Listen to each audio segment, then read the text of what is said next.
কথা কি হয়েছিল শোনা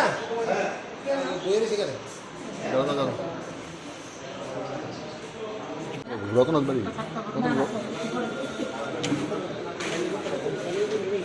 ভাই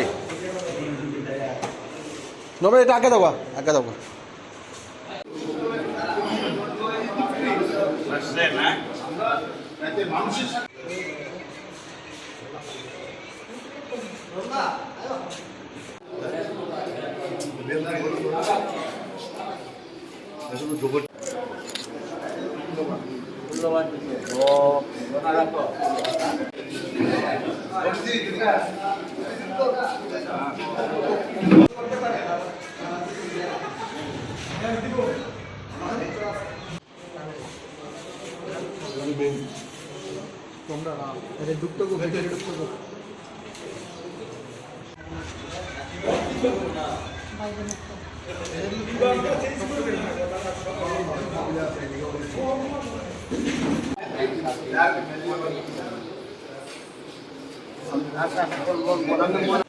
আরে শুয়ে দাও না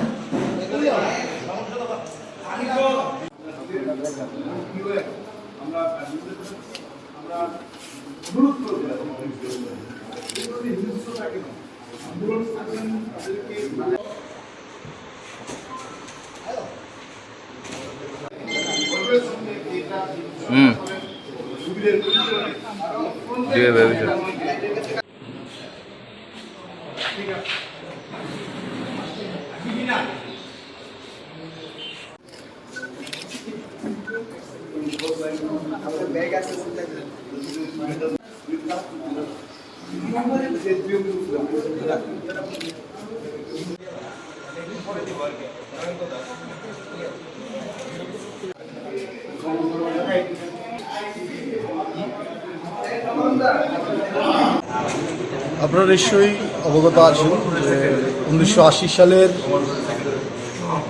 পয়লা থেকে 3রা নভেম্বর পাঞ্জাবের লুধিয়ানা শহরে 3 দিন ব্যাপী সম্মেলনের মধ্য দিয়ে আমাদের সংগঠন প্রতিষ্ঠা হয়েছিল এবং পথ চলা শুরু হয়েছিল।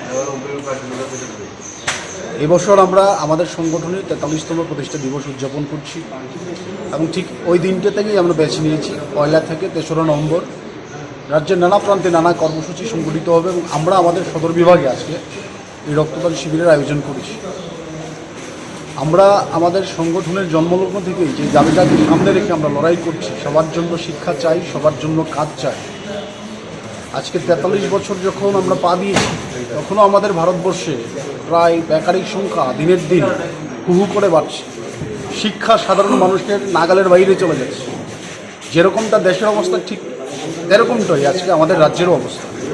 আমরা দেখছি রাজ্যের নানা প্রান্তে আছে স্কুলের ছাত্রছাত্রীরা রাস্তায় নেমে শিক্ষকের দাবিতে লড়াই করছেন। আজকে আমাদের রাজ্যের হাজার হাজার বেকাররা রাস্তায় নেমে তাদের চাকুরির জন্য লড়াই করছেন। স্বাস্থ্যকর্মীরা যারা আজকে স্বাস্থ্যের ব্যবস্থার হাল ফেরানোর জন্য তাদের নিয়োগের জন্য আজকে রাস্তায় নেমে লড়াই করছেন। ফলে সব দিক থেকে কি দেশের কি রাজ্যের আজকে ঠিক একই পরিস্থিতি। শিক্ষা নেই, কাজ নেই, স্বাস্থ্য ব্যবস্থা ভেঙে পড়েছে। ফলে এই দাবিটা আজকে আমাদের সামনে জলজল। ফলে এই প্রতিষ্ঠা দিবস থেকে আমরা রাজ্যের সমস্ত অংশের মানুষের কাছে আহ্বান জানাচ্ছি, যে পরিস্থিতি চলছে বিজেপির শাসনে গোটা দেশে কি আমাদের রাজ্যে, এই পরিস্থিতির অবসান ঘটাতে আমরা সমস্ত অংশের মানুষের কাছে এই প্রতিষ্ঠা দিবসে আমরা আহ্বান করছি, আসুন এই যে পরিস্থিতি চলছে, শিক্ষার নাজেহাল অবস্থা, স্বাস্থ্য ভেঙে পড়েছে, বেকারত্বের সংখ্যা দিন দিন হু হু করে বাড়ছে, তার বিরুদ্ধে ঐক্যবদ্ধ লড়াই আন্দোলন গড়ে তুলতে আমাদের পাশে এসে দাঁড়ান। এই হচ্ছে আমাদের প্রতিষ্ঠা দিবসে আমাদের আহ্বান। উনি এখানে ভারতের গণতান্ত্রিক যুব ফেডারেশন সদর মহকুমা উদ্যোগে রক্তদানের শিবির এখানে করা হয়েছে। প্রথমে এই ডিওয়াইএফআইয়ের যে উদ্যোগ, এই উদ্যোগকে শুভেচ্ছা জানাচ্ছি, ধন্যবাদ জানাচ্ছি। আজকে এটা মানব সেবার ক্ষেত্রে রক্তদান একটা গুরুত্বপূর্ণ কর্মসূচি।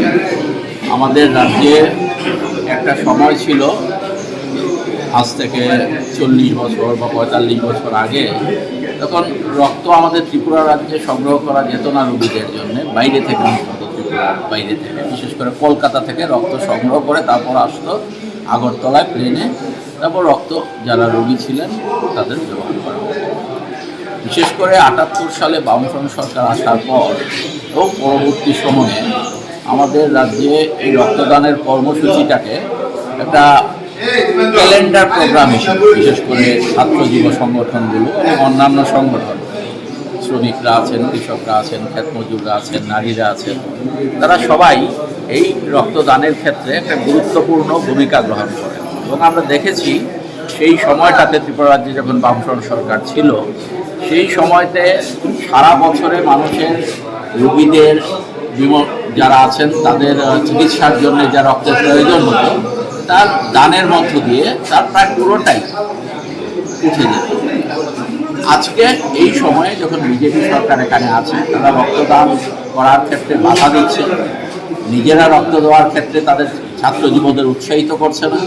অন্যদিকে যখন এসএফআই, ডিওয়াইএফ এর মতো সংগঠন বা অন্যান্য সংগঠন তারা রক্ত দেওয়ার ক্ষেত্রে উদ্যোগী হচ্ছে, সেই রক্তদানের শিবিরগুলোতে গিয়ে তারা আক্রমণ করছে। মানুষের পাশে দাঁড়ানোর তাদের বিন্দুমাত্র ইচ্ছে নেই, বরঞ্চ মানুষের পাশে যারা দাঁড়াচ্ছেন তাদের এখানে বাধা দেওয়াটাই হচ্ছে তাদের কাজ। এবং আজকে ত্রিপুরা রাজ্যে আমরা লক্ষ্য করছি যে সবাই বলছেন যে আজকে দুঃশাসন চলছে, কুশাসন চলছে, এরকম একটা জায়গায় মানুষের পাশে আমরা দাঁড়াবো। এই কর্মসূচি আমাদের থাকবে, আগামী দিনেও এই কর্মসূচি আমরা চালিয়ে। Thank you.